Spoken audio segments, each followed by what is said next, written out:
Warahmatullahi wabarakatuh. Alhamdulillahi ala ihsanih wasyukru lahu ala taufiqihi wa amtinanih. Ashhadu an la ilaha illallah wahdahu la syarika lah wa ashhadu anna Muhammadar Rasulullah ad-da'i ila ridwanih. Allahumma salli wa sallim wa barik ala sayyidina wa maulana Muhammad wa ala alihi wa ashabihi wa sallim tasliman katsira, amma ba'du. Fa yaqulu Allah ta'ala fi kitabihil karim, a'udzu billahi minasy syaithanir rajim, bismillahir rahmanir rahim. واصبر نفسك مع الذين يدعون ربهم بالغداة والعشي يريدون وجهه ولا تعد عيناك عنهم تريد زينة الحياة الدنيا ولا تطع من أغفلنا قلبه عن ذكرنا واتبع هواه وكان أمره فرطا. Al-Kahfi 28.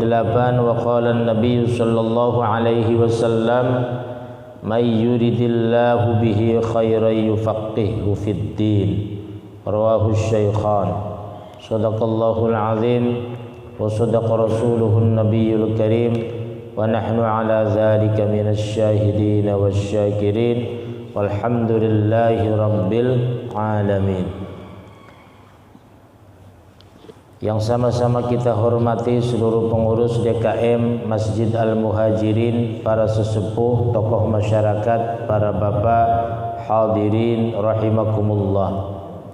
Alhamdulillah kita semua bisa hadir di majlis ini dalam rangka pengajian rutin. Mudah-mudahan senantiasa Allah berikan keberkahan, kelancaran, kebaikan, rahmat serta ridhonya kepada kita semua. Amin ya rabbal alamin. Salawat dan salam senantiasa kita haturkan kepada junjungan Rasulullah Muhammad sallallahu alaihi wasallam. Jamaah sekalian, pembahasan kita tentang fikih berkaitan dengan pengurusan jenazah. Wa yalzamu fil mayyiti arba'atu asya, wajib memberlakukan jenazah 4 hal. Ghusluhu, memandikannya, wa takfinuhu, mengkafaninya, wassalatu alaihi, mensolatkan atasnya, wa dafnuhu, dan menguburkannya. La khilafa annal mayyital muslima yalzamun nasul qiyama bi amrihi fi hadhil arba'ati. Tidak ada perbedaan pendapat di kalangan para ulama, sesungguhnya mayit yang muslim wajib manusia menegakkan, memperlakukan dengan perintah 4 hal ini. Wal qiyamu bihadhil arba'ati fardu kifayatin bil ijma'i. Dan melaksanakan 4 hal ini, memandikan, mengkafani, mensolatkan atasnya dan menguburkannya, hukumnya fardu kifayah secara ijma' ulama. Zakarahur Rafi'i wan Nawawi wa ghairihima. Telah menjelaskannya Imam Rafi'i dan Imam Nawawi dan selain daripada keduanya. Wa fihi syai'un, dan di dalam sesuatu perbedaan hukum. Wal farqu baina fardil aini wal kifayati annal khitaba fardul aini yuta'allaqu bi kulli wahidin bi ainihi kas shalawatil khamsi. Perbedaan antara fardu ain dan fardu kifayah adalah sesungguhnya sasaran hukum di dalam fardu ain itu berkaitan dengan setiap individu berkewajiban untuk melaksanakannya. Itu fardu ain, seperti sholat 5 waktu. Jadi sholat 5 waktu itu wajibnya fardu ain. Setiap orang wajib melaksanakannya. Apabila orang itu tidak melaksanakan, maka dosanya baginya. Wa amma fardul kifayati, adapun fardu kifayah, fa huwa alladhi yatanawalu ba'dan ghairu muayyanin kal jihadi. Dan adapun fardu kifayah itu adalah sesuatu yang diperoleh pahala jika sebagian sudah melaksanakan. Tetapi sebagian yang sudah melaksanakan itu tidak pernah ditentukan bagi siapa. Kewajiban bagi semuanya, tapi salah satu sudah melaksanakan, gugur yang lainnya. Tapi pahala tetap baginya orang yang melaksanakan. Tetapi orang lain menjadi gugur kewajibannya karena sudah mengurusinya. Seperti jihad dan juga pengurusan jenazah. Wa summiya fardu kifayatin li anna fi'lal ba'di kafin fi tahsilil maqsudi. Dan disebut fardu kifayah karena sesungguhnya melakukan sebagian saja itu mencukupi di dalam berhasilnya tujuan kewajiban. Sebelum dikatakan sebagai fardu, tujuannya adalah supaya ada yang mengurusi. Salah satunya adalah tentang jenazah. Idza arafta hadza famata tahaqqaqa mautul muslimi ustuhibbal mubadarata ila tajhizihi. Jika engkau tahu tentang hal ini, maka hakikatnya adalah ketika ada seorang muslim yang mati, maka sunnah untuk segera dilaksanakan pengurusannya. Jangan nanti nunggu siapa dan sebagainya, diurus secepatnya, begitu. Jika yang mati seorang muslim. Wa aqallul ghusli isti'abu badanuhu bil ghusli. Nah, ini berkaitan tentang rinciannya. Tadi berkaitan tentang hukum mengurusi jenazah. Jadi mengurusi jenazah itu merupakan fardu kifayah. Dan normalnya jenazah itu apabila dia normal maka wajib dimandikan, wajib dikafani, wajib disolatkan atasnya, dan wajib dikuburkan sebagaimana pengurusan yang sudah kita fahami. Namun yang jadi masalah bagi kita adalah muncul persoalan ketika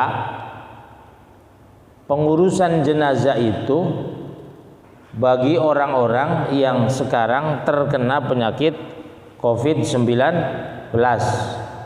Nah, ini pengurusan jenazahnya tidak normal seperti biasa, tapi dia tetap termasuk diurusi, dimandikan, walaupun dengan cara ditayamumi. Kemudian dikafani.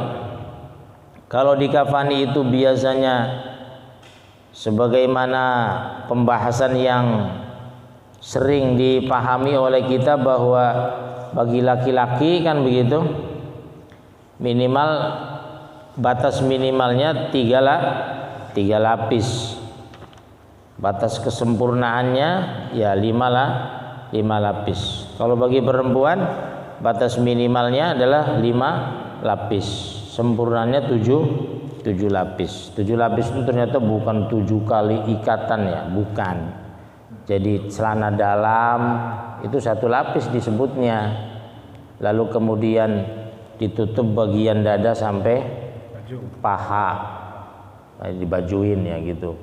Itu 2 lapis. Kemudian dari sini atas sampai dengan lutut. Sudah berapa tuh? 3 lapis. Terus kakinya, tangannya dan sebagainya dipakaikan.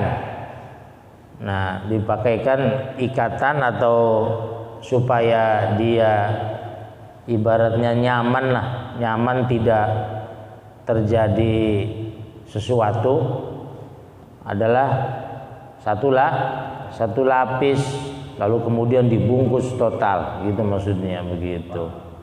Nah, itu menjadi 5. Kalau yang 7 bagaimana? Berarti Tadi celana dalam, kemudian celana pendek gitu maksudnya, dipakein celana pendek, tapi tidak usah dijahit Pak, begitu maksudnya. Jangan mayatnya dipakein celana gitu, bukan maksudnya, ya kayak cawat lah gitu. Nah itu sempurnanya terus seperti itu. Jadi bukan dipahami 5 lapis atau 7 lapis itu apa? Di bulat gitu, bukan. Jadi celana dalam satu itu termasuk satu lapis disebutnya, gitu. Kemudian celana pendek, kemudian baju sampai sini gitu. Itu juga diiketin doang gitu maksudnya, begitu. Tidak harus istilahnya pakai baju seperti ada lengannya dan sebagainya, tidak seperti itu. Itu ya. Kemudian mensolatkannya juga sama.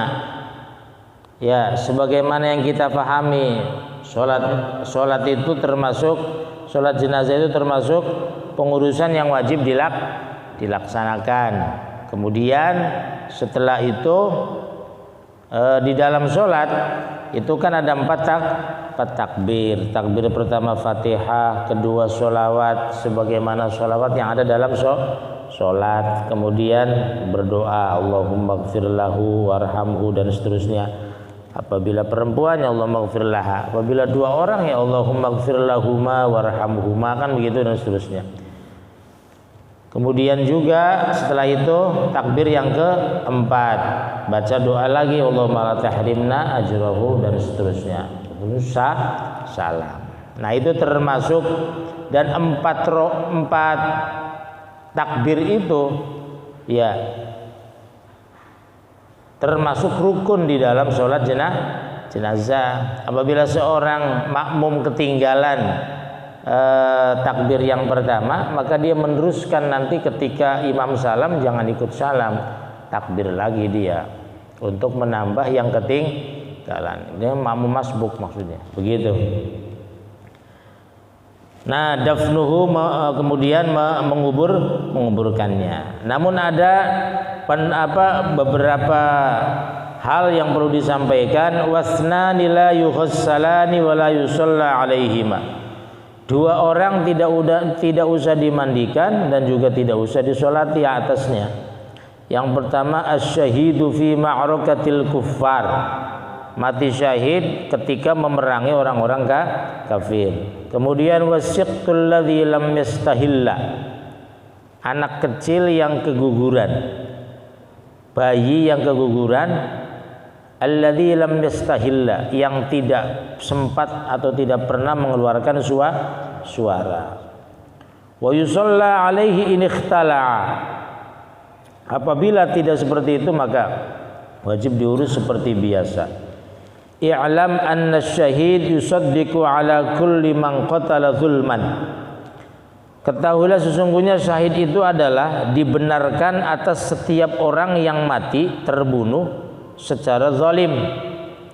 Au mata bi gharqin au harkin, atau juga dia mati dengan sebab tenggelam, au harkin atau juga terbakar, au hadamin atau juga kerubuhan pohon, au mata mabtunan atau dia mati dalam keadaan nonjok, au mat'unan atau terkena penyakit ta'un, au mata ishqan atau juga dia mati karena sakit hati, au kanat imro'atan atau juga seorang perempuan yang mati ketika fit talqi, pada saat melahirkan, wa nahwi dzalik, dan seumpama dari semua itu. Wa kadza mimman mata fujatan, termasuk yang mati karena kaget, tertabrak mobil langsung mati, nah itu kaget namanya fujaiyah. Au fi daril harbi, atau juga dia mati pada daerah perang tapi dia tidak ikut berperang maksudnya. Qala Ibnu Rif'ah, itu dia kata Ibnu Rif'ah, wa ma'asidqihi annahum syuhada, mereka semua itu mati syahid, fahaulai yughassiluna wa yusalla alaihim, tetapi mereka itu wajib dimandikan, wajib juga disolati. karena yang dimaksud mati syahid, yang dimaksud adalah syahid akhirat. Jadi syahid itu ada 3, ada syahid akhirat, ada syahid dunia, ada syahid dunia akhirat. Tapi yang tahu itu hanya Allah Subhanahu wa ta'ala. Jadi tentang orang yang mati syahid, kan kadang kita mengklaim wah dia syahid, jasadnya baunya wangi, orang dikasih minyak wangi kan begitu. Maksudnya jangan dulu berkesimpulan seperti itu, jangan sehingga pemahamannya terlalu berlebihan. Ya biasa saja maksudnya. Itu kategori tadi yang disebutkan tadi, contoh-contoh tadi adalah kategori dari ulama. Tetap yang tahu hanya Allah. Kayak ada satu hadis kan dalam Tanqul Hadis itu dijelaskan termasuk mati syahid itu muazzin. Itu syahid itu. Muazzin, kemudian Pak Amir. Mudah-mudahan amin. Amin. Kan gitu. Azan terus islahu dzatil bain, orang yang mengislahkan orang yang lagi berantem, gitu maksudnya. Terus orang yang talibul ilmi, menuntut ilmu itu syahid itu. Begitu. Iya. Nah itu termasuk yang syahid itu. Nah kategori syahid itu maksudnya syahid akhirat gitu. Cuma ketika ada orang yang misalnya ini syahid, ya udah tinggal itu aja, iya gitu aja kan. Karena tanda-tanda secara kasat mata kan kita tahu. Misalnya dia rajin nuntut ilmu, kemudian dia kadang suka azan dan sebagainya, kan berarti jelas. Ya persoalan azannya diterima, amalnya diterima atau ditolak itu bukan persoalan kita, kan itu persoalan Allah. Yang jelas di mata kita dia orang baik. Maka ketika ada penyaksian, ada orang yang meninggal, terus kita kan jadi isyhadu, diminta isyhad. Isyhad itu penyaksian. Ya kan begitu. Ini wa'lamu anna hadhil janazah khair kan gitu maksudnya begitu. Udah kita bilang khair aja karena ada perintah dari Nabi juga, uzkuru mahasina mautakum. Yang diperintah oleh Nabi itu menyebutkan kebaikan-kebaikan dari si jenazah, si mayit. Gitu. Jangan disebutkan keburukannya. Jujur. Ya kalau keburukannya mah urusan dia dengan Allah. Tapi yang jelas dia pernah saya lihat dia sholat walaupun cuma sekali, nggak usah diomongin. Dia pernah sih memang saya lihat sekali-kalinya katanya gitu. Gak usah ngomong sekali-kalinya. Siapa tahu yang sekali itu diterima oleh Allah. Nah itu masalahnya. Na'udzubillah, kita yang berkali-kali sholat berjamaah tidak diterima. Bagaimana coba? Kan begitu. Jadi istilahnya makanya kan dalam satu riwayat alamatus syaqawah kan begitu. Tanda orang yang celaka itu salah satunya menyebutkan kebaikannya. Kan gitu. Itu nggak boleh. Padahal dirinya kan tidak tahu amqubilat amruddat, apakah kebaikan itu diterima atau ditolak. Dan begitu juga sebaliknya. Kita kalau sama orang justru gampang banget menuduh, oh dia buruk. Nah, itu jangan. Ya. Ya, korupsi itu kan termasuk ya kezaliman yang dilakukan oleh dirinya yang berkaitan dengan orang lain. Ya makanya kan kita kalau misalnya kitanya ikhlas dizalimi ya nggak ada masalah kan. Artinya misalnya udahlah dia lagi menjalani hukum, ya nah menjalani hukuman. Nah ini ya iya itu persoalan nanti kalau hukum di akhirat persoalan dia dengan Allah Subhanahu wa ta'ala. Jadi sekali lagi tetap kita untuk ngomongin kejelekannya tidak boleh. Siapapun dia. Nah, itu bagi orang yang sudah meninggal dunia, apalagi orangnya masih hidup. Kadang kita sebaliknya. Yang mati nggak boleh diomongin, yang nggak boleh diomongin katanya. Kalau yang hidup boleh katanya. Nggak boleh itu sama, apalagi yang hidup kan begitu. Nanti kan dia bisa marah. Nah ini, kalau orang mati nggak bisa marah.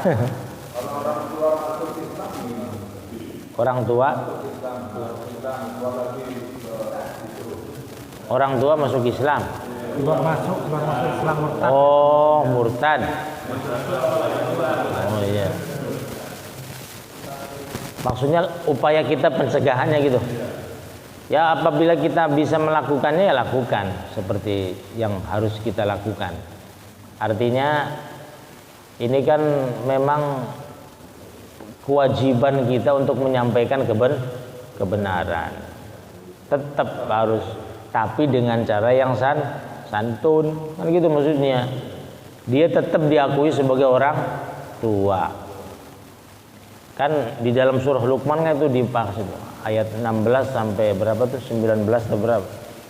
Itu kan dibahas diantaranya tentang apabila orang tua dalam keadaan kafir, berarti dalam keadaan tidak baik kan begitu.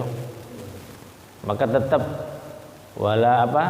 tetap sih memang kita harus berlaku ahsin alaihi untuk berbuat baik kepada keduanya. Selama mafid dunya, selama hidup di dunia. Nanti persoalan akhiratnya ke persoalan lain gitu. Tapi tetap kita misalnya nasihati, yang ngasih masukan supaya mereka tidak tersesat begitu. Kan ada persoalannya, ada satu kelompok yang mengatakan halal darahnya. Nah ini nggak boleh tetap, karena persoalan murtad, persoalan persoalan hidayah itu milik Allah. Orang Nabi sendiri kan pernah ditegur kan begitu. Innaka la tahdi man ahbabta walakinallaha yahdi may yasha. Sungguhnya engkau tidak akan mampu memberikan hidayah kepada orang yang engkau cintai. Ayat ini katanya diturunkan tentang Abu Thalib begitu. Abu Thalib membela Nabi luar biasa, tapi agamanya masih agama yang dulu gitu maksudnya begitu. Agamanya agama Nabi Isa maksudnya begitu, bukan agama yang dibawa oleh Nabi. Nah itu wakilah seperti itu sebenarnya dalam beberapa tafsir, tapi ada yang menyatakan di akhir hayatnya masuk Islam. Wallahu alam lah, itu cuma Allah yang tahu. Tapi memang pembelaan beliau terhadap Nabi dari fi ma'urakatil kufar, dari permusuhan orang-orang kafir itu luar biasa, lahir batin maksudnya, pasang badan beliau. Karena di Arab itu memang kebiasaannya sebelum adanya raja, sebelum adanya pimpinan, sebelum adanya khalifah itu jadi memang suku yang berkuasa, suku-suku. Nah itu ketika Abdul Muthalib kakeknya meninggal, wafat, itu kakeknya Nabi. Itu kan orang-orang kaya di situ tuh banyak, anak-anaknya Abdul Muthalib juga banyak, karena istrinya juga banyak. Nah, itu rebutan kekuasaan. Cuma Abdul Muthalib menyerahkan kekuasaannya, istilahnya tongkat kepemimpinan masyarakat kepada Abu Thalib, dan mereka patuh banget terhadap pimpinan. Makanya ketika Abu Thalibnya meninggal kan Nabi luar biasa sedihnya, karena tidak ada yang membela dirinya, minimal kan istilahnya secara hidup di dunia gitu. Nah itu walaupun Abu Thalib dalam keadaan miskin, maka beliau kan sampai nangis kepada Allah, minta berdoa untuk hidayah Abu Thalib. Tapi dijawab oleh Allah ya seperti tadi, innaka la tahdi man ahbabta walakinallaha yahdi may yasha. Sesungguhnya engkau tidak akan mampu memberikan hidayah kepada orang yang engkau cintai, akan tetapi Allah sangat mampu memberikan hidayah kepada orang yang dikehendaki oleh Allah. Nah itu, maka kita nggak boleh maksa-maksa tuh, nggak boleh maksudnya gitu. Tapi tetap ya, sampai kan ketika wafatnya Abu Thalib kan dalam perjuangan Nabi disebut Amul Huzni, yaitu tahun kesedihan. Istri tercintanya Khadijah meninggal, kemudian Abu Thalibnya juga meninggal, lalu Nabi diberangkatkan Mi'raj kan begitu. Kejadiannya kan begitu. Mi'raj itu ibaratnya ngarem-ngarem lah, dia diajak tamasya gitu. Iya. Kamu nggak usah bingung di dunia kan gitu. Ibaratnya kan begitu. Nggak usah bingung, nggak ada yang bela. Yang bela kan Allah Subhanahu wa Ta'ala. Maka dalam sejarah itu kan Nabi ya katanya mendapatkan wahyu tentang sholat itu kan langsung bertemu dengan Allah dengan jasadnya kan begitu. Tsumma usriya bi ruhihi wa jasadihi kan. Kemudian Nabi diisrokan dengan ruh dan jasadnya. Karena di sini ulama berbeda pendapat. Dalam kitab Nurul Dholam itu ada yang menyatakan ruhnya saja. Jadi Nabi itu tertidur di masjid gitu. Kemudian ruhnya doang yang diterbangkan gitu. Tapi jumhurul ulama kebanyakan tsumma usriya bi ruhihi wa jasadihi dengan jasadnya. Sebagaimana subhanalladzi asra bi 'abdihi laila. Bi itu huruf ba itu huruf jar dan dia fungsinya lil ilsaq. Lil ilsaq itu ketemu langsung.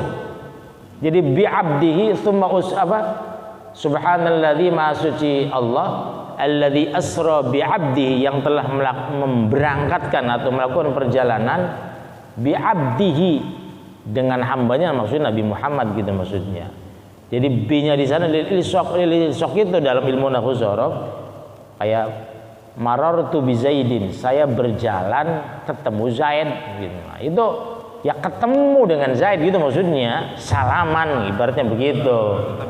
Tatap muka. Karena lil ilsaq dia, lil ilsaq itu ya itu ketemu yang beginilah, ketemu langsung. Ketemu fisik. Begitu, bahkan ngobrol langsung. Nah itu lailam minal masjidil haram minal masjidil aqsa. Jadi para ulama tafsir sepakat bahwa Isra Mi'raj itu Nabi itu biruhihi wa jasadihi, dengan ruhnya dan jasadnya. Penyebutnya ruhnya dulu sih memang, lalu kemudian dengan jasadnya. Sampai istilahnya saking begitu cepatnya kan orang yang sebelahnya itu Abu Hurairah yang menemani Abu Hurairah tapi sahabat Ali yang menemani tidur Nabi itu masih hangat gitu maksudnya. Apa namanya? Tempat tidur Nabi bekasnya masih hangat. Gitu, masih hangat, masih terasa gitu maksudnya. Berarti kan memang cepatnya luar biasa. Nah, itu maka dalam beberapa kisah, dalam beberapa tafsir itu ya dikatakan ruh dan jasadnya. Tadi apa sih bahasnya ya? Lupa saya. Nah itu sholat jenazah. Nah yang fi ma'rakatil kuffar asyahid itu tidak usah disolati, tidak usah dimandikan begitu. Tidak usah dimandikan, tidak usah disolati. Dan juga as-siqtul ladzi lam yastahilla, bayi yang keguguran yang belum menunjukkan tanda-tanda kehidupan, salah satunya belum bersuara. Tapi kalau misalnya bentuknya sudah sudah wujud manusia sih, bayi gede gitu maksudnya, jadi meninggal di dalam perut, bagaimana? Para ulama sepakat di situ, walaupun tidak mengeluarkan suara pas lahir tetap diurus seperti biasa karena dia sudah berbentuk manusia. Jadi alladzi lam yastahilla itu tidak hanya menunjukkan tanda-tanda kehidupan, tapi memang bentuknya tidak menunjukkan tanda-tanda kehidupan. Jadi istilahnya kalau masih bulat begini, belum kelihatan tangannya, matanya. Kalau sudah gede, misalnya sudah gede, sudah kelihatan sih. Ya itu mah udah, walaupun ketika lahir tidak mengeluarkan suara, itu harus diurus karena sudah bentuk manusia, sudah istilahnya sudah sudah manusia, tangannya sudah ada, matanya udah kelihatan ada gitu, walaupun dia sudah tidak hidup ketika masih dalam kandungan. Maka di sini sebenarnya ketika seperti ini itu berkaitan dengan apa? Dengan umur di dalam kandungan. Apabila di bawah 4 bulan, maka itu alladzi lam yastahilla, tidak ada tanda kehidupan. Karena 4 bulan itu katanya dikasih ruh oleh Allah. Berarti jasadnya sudah sempurna. 3 bulan belum. Begitu maksudnya. Memang 4 bulan. Ruh itu dalam satu tafsir dikatakan diberikan ketika umur 4 bulan. Nah, ketika 4 bulan itu ditentukanlah begitu. Makanya di tradisi dakwah itu kalau ada yang 4 bulan itu ngupati, ya kan? Ngupati itu ternyata keluarganya tuh bikin kupat disedekahkan gitu. Nah, ada lagi 7 bulan. Kalau yang 7 bulan itu sudah sempurna banget gitu. 7 bulan itu biasanya mandikannya di luar. Dimandikan terus pecah apa tuh? Iya, pecah kendi dan sebagainya lah. Nah, itu tradisi seperti itu ternyata ketika khusus 4 bulan itu sebenarnya memperingati ruh pertama kali disampaikan kepada jasad manusia. Dan di situ Allah sudah menentukan matinya kapan, nasibnya seperti apa. Ya, 4 hal itu. Apakah dia termasuk orang yang celaka atau dia orang yang bahagia? Kan begitu. Maka ada doa yang diajarkan oleh para ulama, disinyalir oleh sahabat Ibnu Abbas itu. Ya, kalau Ibnu Abbas mungkin bisa jadi udah disampaikan, tapi itu tidak ada sumber yang pasti sih bahwa itu dari nabinya. Itu ada doa Allahumma hfadz walada imraati ma dama fi batni ummihi wa sawwirhu suratan jamilatan hasanah. Ini itu doa wetengan atau doa apa namanya? Doa untuk orang yang hamil. Itu sebaiknya dibaca ketika sudah dinyatakan positif hamil, lebih-lebih ketika berumur 4 bulan. Dan di situ ada kalimat waj'alhu sa'idam marzuqa, dan jadikanlah ia sebagai orang yang berbahagia, marzuqa, dikasih rizki. Nah, itu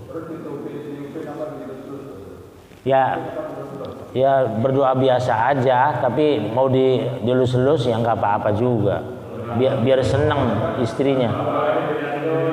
Ya, ditiup aja itunya tuh, udelnya.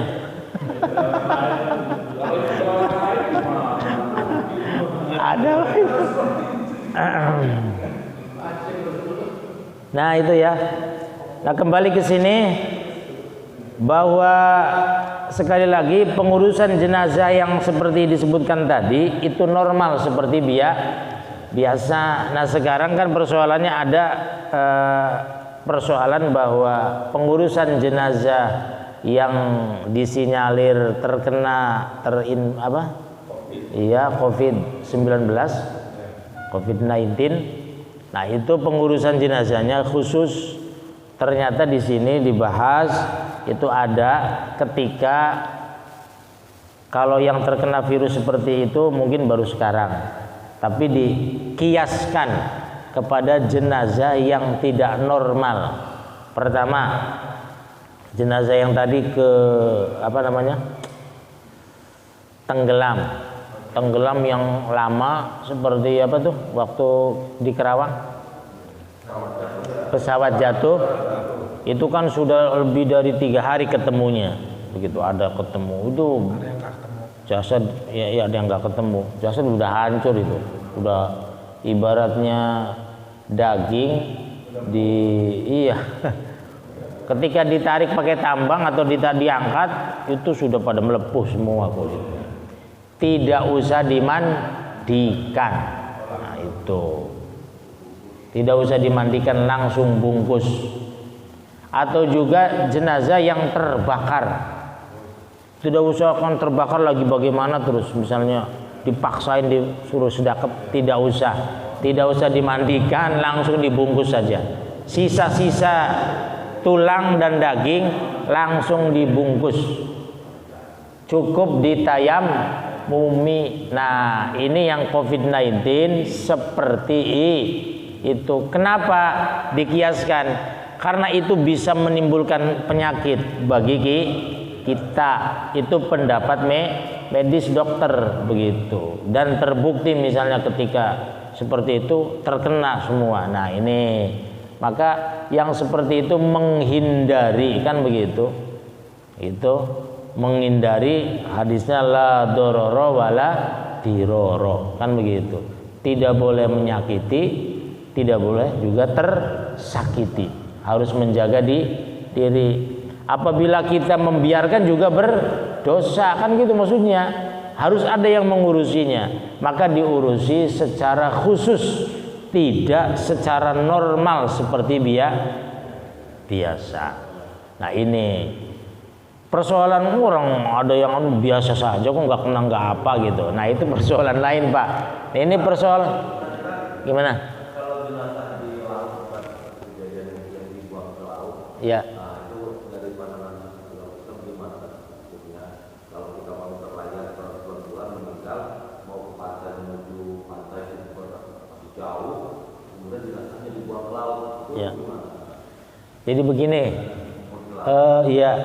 Itu kan biasanya digantung pakai itu katanya, dipetin, tetap dipetin terus dicemplungin ke laut. Jadi mungkin istilahnya kalau selamat sampai daratannya dia mungkin selamat, kalau misalnya hilang dimakan ikan ya mungkin bisa jadi kan begitu. Itu bagaimana hukumnya? Tidak apa-apa. Karena itu al-masyaqqah, sulit kita. Kalau membiarkan sampai berhari-hari dibawa di kapal, itu juga masalah gitu maksudnya gitu. Cuma sekarang katanya ada seperti orang Mesir kuno itu sama dengan Fir'aun ya, itu bisa dimumi.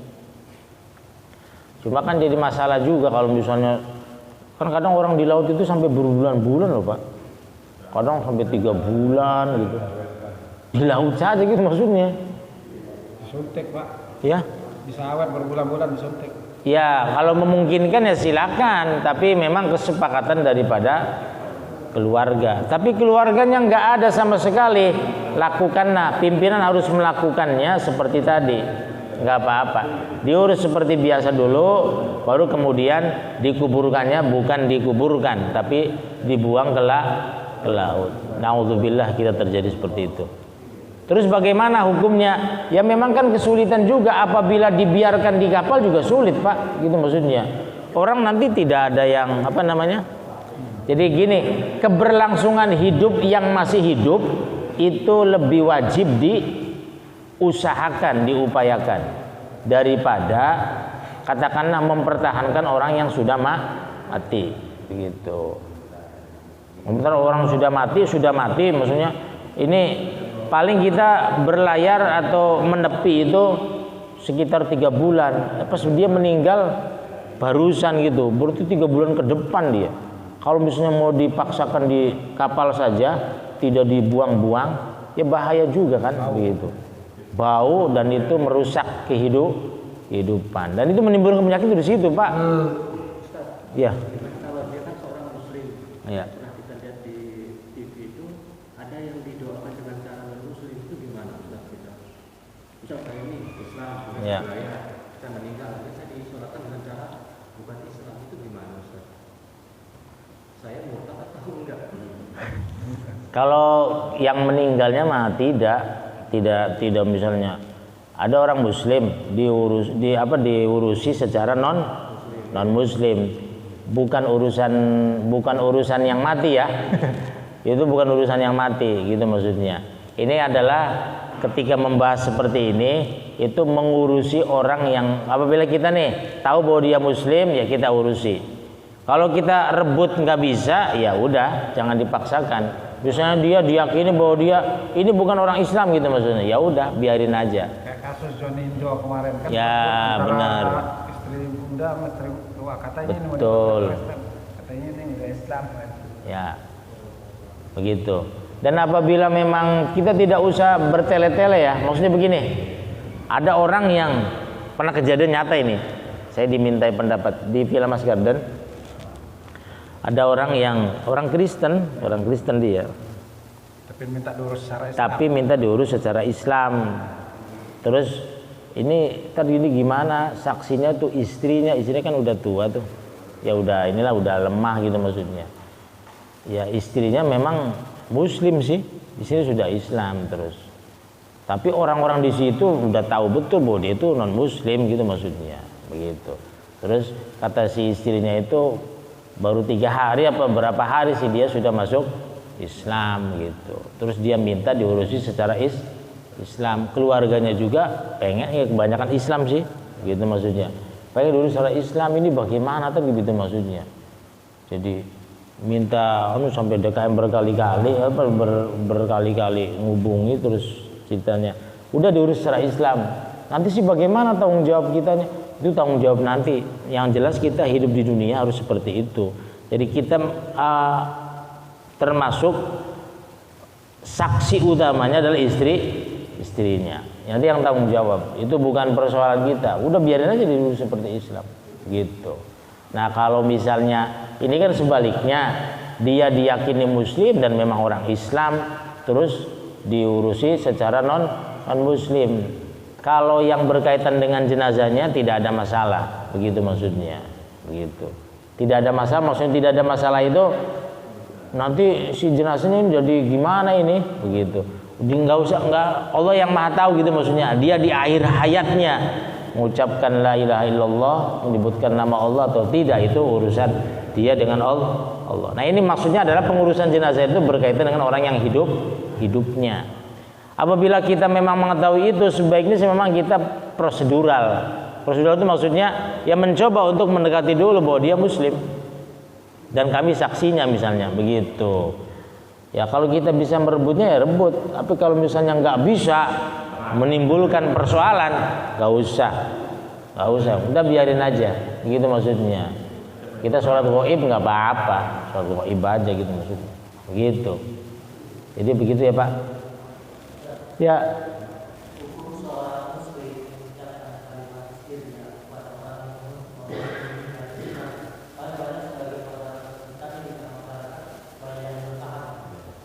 Istihza itu penghinaan. Oh.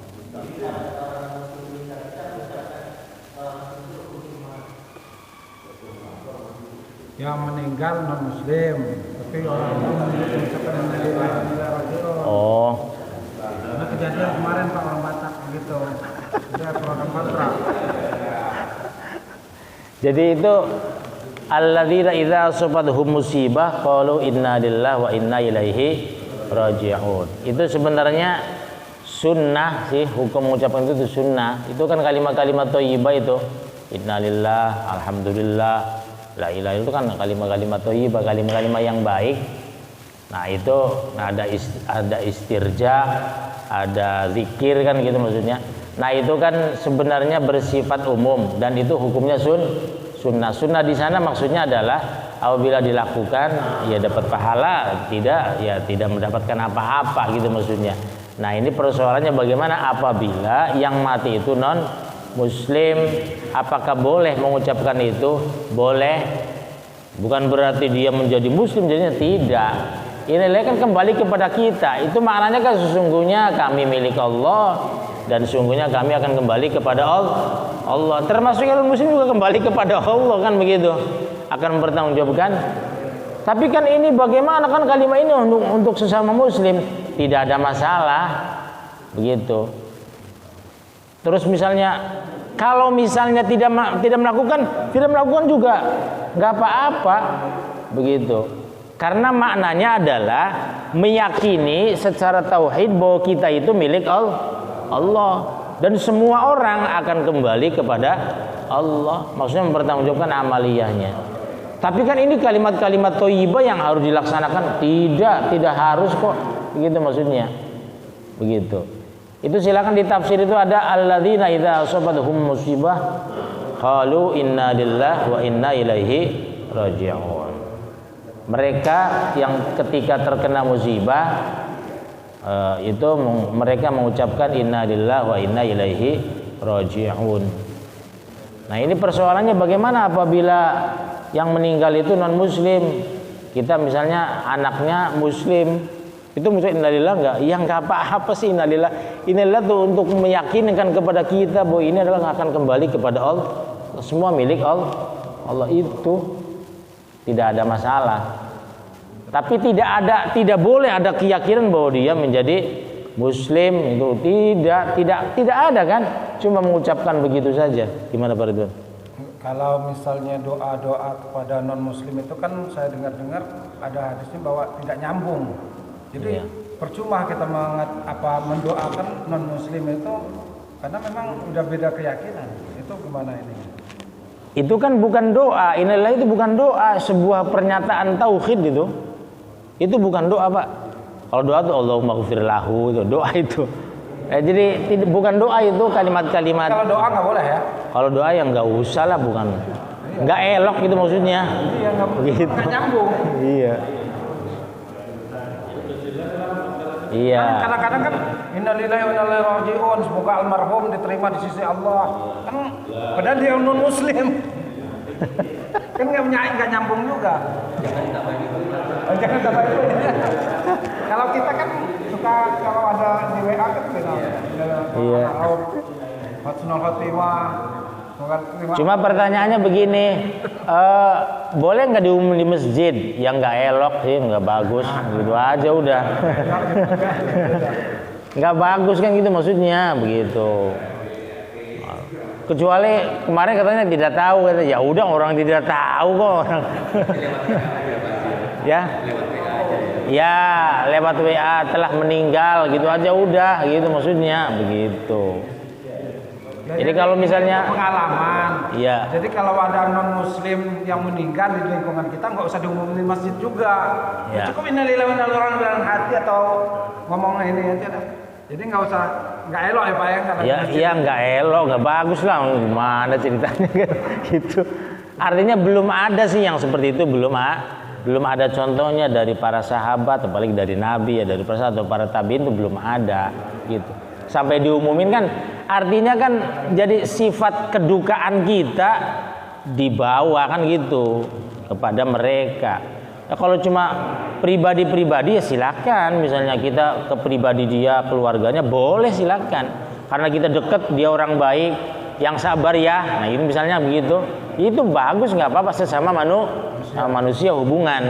Tapi kalau di masjid kan istilah ini kan simbol-simbol keislaman. Nanti kan persoalannya khawatir kan terjadi masalah. Ini gimana kalau ini? Nah, itu kan jadi bahasanya mungkin yang lebih tepat tidak elok, nggak bagus gitu maksudnya. Kalau kita juga mengucapkan duka untuk orang muslim tapi tidak kata-kata yang pakai kayak Allah itu, berdosa nggak? Misal turun berduka kita atas meninggalnya, semoga damai di sana begitu, dosa nggak kita selaku orang muslim? Jadi kita itu hubungan kemanusiaan saja Pak. Jadi ibaratnya dia tertabrak terus ditengok, nggak jauh beda kan begitu, seperti itu. Nggak apa-apa, nggak masalah itu iya, tidak berlebihan ya, gitu maksudnya. Ya sama dengan ketika Nabi kan waktu itu terjadi apa namanya, ini untuk Raja Najasyi khususnya ya. Memang Raja Najasyi itu disinyalir memang ada beberapa pendapat sih, beberapa tafsir. Ada yang menyatakan masih non muslim, maksudnya belum masuk Islam. Ada yang menyatakan dia muslim, tapi kan Nabi melaksanakan sholat ghaib itu yang jadi aneh kan itu.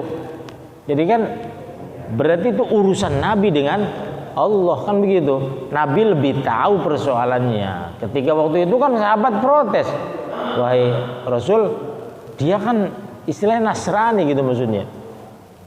Jadi waktu itu Najasyi itu banyak membantu orang Islam ketika ketika terjadi pemboikotan dari kafir Quraisy, itu disuplai makanan apa gitu dari Raja Najasyi. Terus Nabi berdoa diterima oleh Allah tentang mereka mudah-mudahan dia dapat hidayah.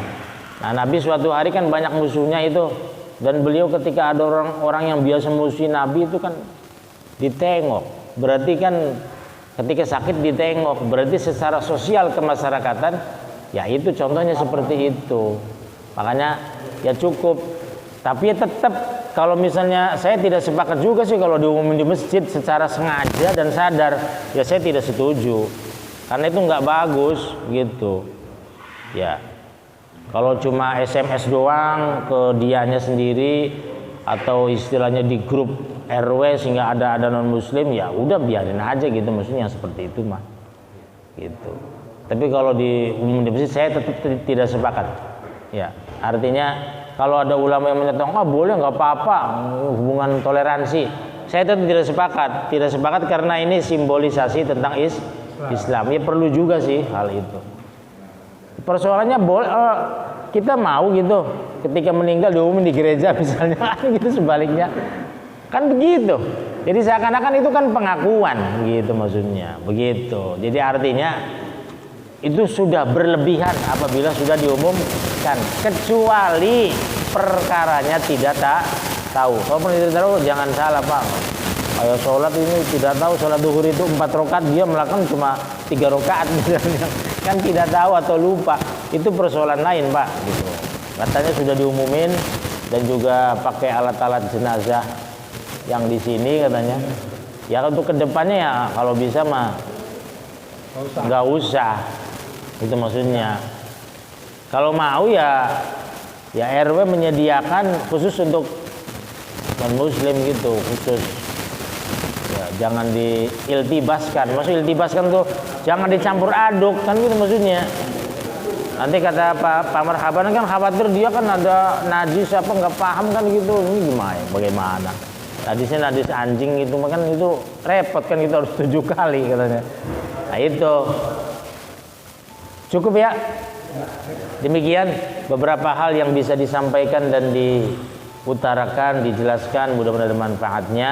Usikum wa nafsi bitaqwallah wal 'afwu minkum wa ufawwidu amri Allah subhanakallahumma wa bihamdika asyhadu an la ilaha illa anta astaghfiruka wa atubu ilaik. Assalamualaikum warahmatullahi wabarakatuh.